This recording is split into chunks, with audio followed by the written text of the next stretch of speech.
Climate Studio is about piloting 3 different ways of doing place-based climate action. We were 3 different people in the university in 3 different colleges doing activities related to climate emergency in 3 different locations across London. And there was a call that would enable us to work together.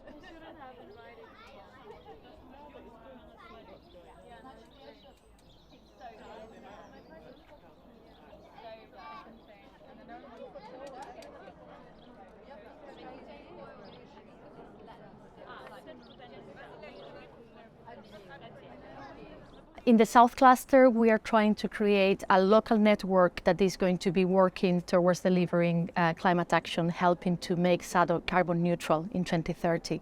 So we are working closely with Sadok Council, understanding their priorities and their action plans, and then we're also bringing together local communities, children and young adults, so that they can help us identify the different challenges, but also co-create the actions that will help us make the borough carbon neutral. We've taken a design futures project in which we're designing the kind of preferable future that we want to build, and we're seeing how we can do that. And the Climate Studio has been a way for us to prototype, test and build ideas. We're working to become carbon neutral by 2030 as a borough. What Climate Studio does is it starts with 2030 and then works backwards, so that actually creates a really interesting approach for us and allows us to move beyond the boundaries of thinking about the now and actually thinking about the future.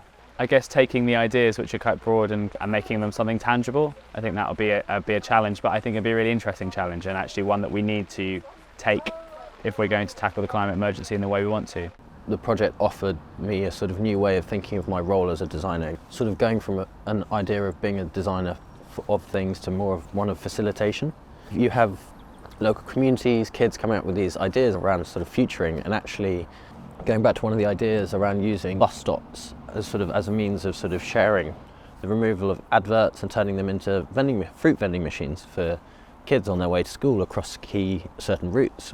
How does that play into sort of elements of food sharing, of community kitchens? It's actually bringing them along that journey. It's not about just taking it forward, it's actually about sort of feeding that back and actually thinking, okay, what elements of this service do we like? How could this be initiated through the council? How could this be sort of self-initiated? What are the core elements that need to be taken forward?